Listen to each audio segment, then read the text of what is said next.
इसके बारे में बात करना कौन सी बड़ी डील है। जब मेरा हस्बैंड या मेरा पार्टनर मुझे छुएगा तो ऑटोमेटिकली ठीक हो जाएगा।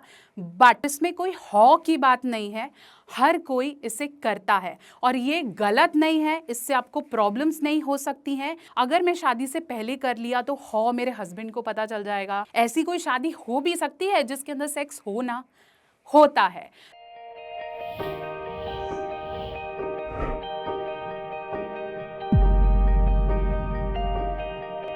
नमस्कार, मैं हूँ डॉक्टर नेहा मेहता। आज मैं कुछ ऐसे इम्पॉर्टेंट टिप्स देने वाली हूँ, कुछ ऐसे प्रिकॉशंस के बारे में बताने वाली हूँ।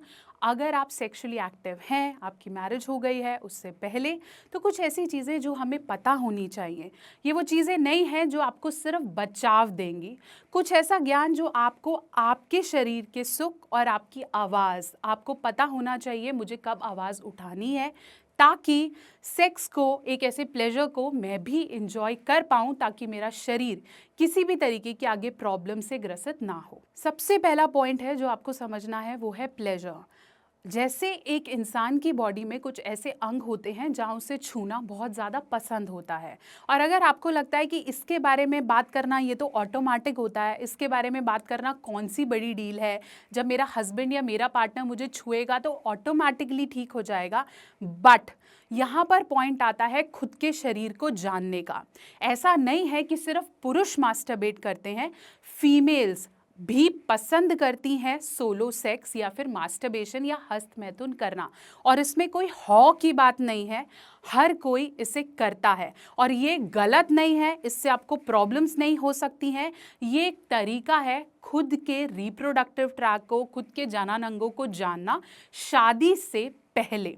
अगर आपको सेक्स के बारे में नॉलेज नहीं होगी तो डेफिनेटली आपको लगेगा डर, जिसे हम परफॉर्मेंस स्ट्रेस या प्लेजर प्रॉब्लम्स भी कहते हैं। ये सिर्फ औरतों के साथ नहीं, पुरुष के साथ भी होती है, जहां उन्हें पहली रात से पहले इतना ज़्यादा डर लगने लग जाता है जिसकी वजह से वो परफॉर्म नहीं कर पाते या फिर अपने पार्टनर को करने नहीं देते हैं। जैसे हम औरतों के बारे में बात करें, अगर उन्हें सेक्स एजुकेशन नहीं मिली तो उन्हें यही समझ में आता है कि पहली रात संभोग को बहुत दर्द होगा और डेफिनेटली बहुत खून निकलेगा, और मे भी हो सकता है आप 2-3 दिन तक चल भी ना पाएं।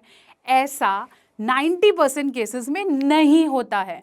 अगर आपको ऐसा लगता है कि भाई सेक्स में बहुत पेन होने वाला है, ऐसा नहीं है। हम सब की बॉडी डिफरेंट है। कई लोगों को पहली रात को ब्लीडिंग नहीं होती है, और अगर आप इसका डर क्रिएट कर लें और आपको ऐसा लगने लगे ओह माय गॉड मेरा तो बहुत बुरा हाल होने वाला है, ऐसा एग्जैक्टली नहीं है। ऐसे ही बहुत सारे डाउट फीमेल को अपनी वर्जिनिटी से रिलेटेड होते हैं। अगर मैं शादी से पहले कर लिया तो हौ मेरे हस्बैंड को पता चल जाएगा, अगर मैंने नहीं किया तो भाई बहुत मुश्किल हो जाएगी। ऐसा नहीं है। You have all the right on your body, और हमारा जो योनि का छेद है, मतलब हमारा जो वजाइना है, वो बिल्कुल एक इलास्टिक रबड़ के जैसे है। उसको आप जितना भी खींचेंगे वो वापस अपने साइज तक पहुंच जाता है। इसलिए ये जो वर्जिनिटी का डाउट है कि भाई ऐसा खून आना चाहिए या फिर साइज बड़ा हो जाएगा, ऐसा डेफिनेटली नहीं है। इसका ये मतलब नहीं है कि मैं आपको पुश कर रही हूं कि आप शादी से पहले करें। मैं यहां प्रमोट करती हूं सेफ सेक्स, और वो सारे डर जो आपको लगता है कि हो ऐसा नहीं और ये नहीं, उसको हम यहां क्लियर करने की कोशिश कर रहे हैं।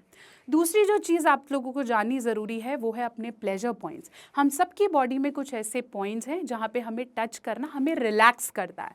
मतलब हो सकता है कि अगर मेरा बॉयफ्रेंड मुझे किस कर रहा है, या फिर हो सकता है वो मेरे कंधे पे हाथ रखता है या मेरी कमर पे हाथ रखता है, वो मुझे ज़्यादा सुख देता है रैदर देन संभोग करना, तो उससे बोलना आपके लिए ज़रूरी है। सेक्स का मतलब खुद की फीलिंग को दबाना नहीं है, उसका मतलब है खुद से बोलना कि मुझे क्या चीज़ अच्छी लगती है, कंसेंट देना, मतलब सहमति देना कि हाँ मैं करना चाहती हूँ या नहीं करना चाहती। इस तरीके कंसेप्ट को भी यहाँ तोड़ेंगे कि अगर आपका बॉयफ्रेंड या आपका हस्बैंड आपको फोर्स कर रहा है तो आप उन्हें मना नहीं कर सकते, क्योंकि ये गलत है या फिर वो आपको छोड़ के जाएगा। आपकी बॉडी पे आपका हक है, और अगर आप मेंटली, फिजिकली, इमोशनली अवेलेबल नहीं हो तो आप कंसेंट में ना बोल सकते हैं और उस चीज़ को मना कर सकते हैं। बहुत सारे ऐसे सेक्स प्रॉब्लम्स हैं जिनके बारे में औरतों को एक्चुअली पता ही नहीं है, और वो खुद के इसके बारे में बात करती नहीं है। उन्हें पता ही नहीं है कि ये प्रॉब्लम मेरे हस्बैंड को, मेरे बॉयफ्रेंड को, मुझे हो सकती है। सबसे पहली प्रॉब्लम के बारे में बात करती हूँ, दैट इज सेक्सलेस मैरिज। अब आप बोलोगे ये तो ऐसा होता ही नहीं है, ऐसी कोई शादी हो भी सकती है जिसके अंदर सेक्स हो ना? होता है। रिसर्च स्टडीज कहती हैं कि 35% ऐसी मैरिजेस हैं जो कि अनकॉन्ज्यूमेटेड होती हैं, मतलब जिसके अंदर हस्बैंड वाइफ शायद दोनों वर्किंग हैं, या फिर उन्हें सेक्स से डर लगता है, या फिर मे बी कोई और मेडिकल कंडीशन जिनकी वजह से शादी के 4-4, 5-5 साल में भी उन्होंने एक्चुअली कभी भी इंटरकोर्स नहीं किया है। वो रीज़न हो सकता है कि उन्होंने ओरल सेक्स किया हो, या उन्हें पेनिट्रेटिव सेक्स मतलब संभोग करने से डर लगता हो। ये कुछ ऐसी मैरिजेस हैं जो सालों साल सेक्सलेस जाती हैं। और अगर आपका मन कर रहा है, आपकी बॉडी करेक्ट है, लेकिन आपका हस्बैंड या आपका पार्टनर उसमें साथ नहीं दे रहा है, तो ज़रूरत है एक अच्छे डॉक्टर या काउंसलर को दिखाने की। ऐसे में आपके बॉयफ्रेंड या हस्बैंड को इरेक्शन या तनाव के इश्यूज हो सकते हैं, उन्हें प्री मैच्योर एजैकुलेशन या फिर जल्दी निकलने के प्रॉब्लम हो सकते हैं, कहीं ना कहीं उन्हें अर्ली प्रॉब्लम्स जैसे हम बोलते हैं मास्टरबेशन की हिस्ट्री ज़्यादा होने की वजह से हो सकते हैं, या फिर लॉन्ग टाइम ऑफ एजैकुलेशन जिसे हम कहेंगे कि भी बहुत ज़्यादा समय लगता है उन्हें रसखलन होने में। ये कुछ ऐसी प्रॉब्लम्स हैं जिसमें औरतें बोलती नहीं हैं, लेकिन अंदर ही अंदर बहुत परेशान हो रही होती हैं, जहाँ उनके चरम सुख को ऊपर ना रखते हुए सिर्फ पुरुष अपने चरम सुख को ऊपर रखता है, जहाँ आप धीरे धीरे कटने लगते हैं, इमोशनली कनेक्ट नहीं होते हैं, आप मेंटली आपका हार्मोन मतलब आपको जो अच्छा फील कराता है वो हार्मोन रिलीज नहीं होता, तो सेक्स आपके लिए टास्क बन जाता है, वो आपको प्लेजर नहीं होता। आपको ऐसा लगता है आपने करना है तो कर लो, मुझे नहीं करना है। क्यों? क्योंकि वो आपके लिए टास्क है, उसमें आपको खुशी नहीं मिलती है।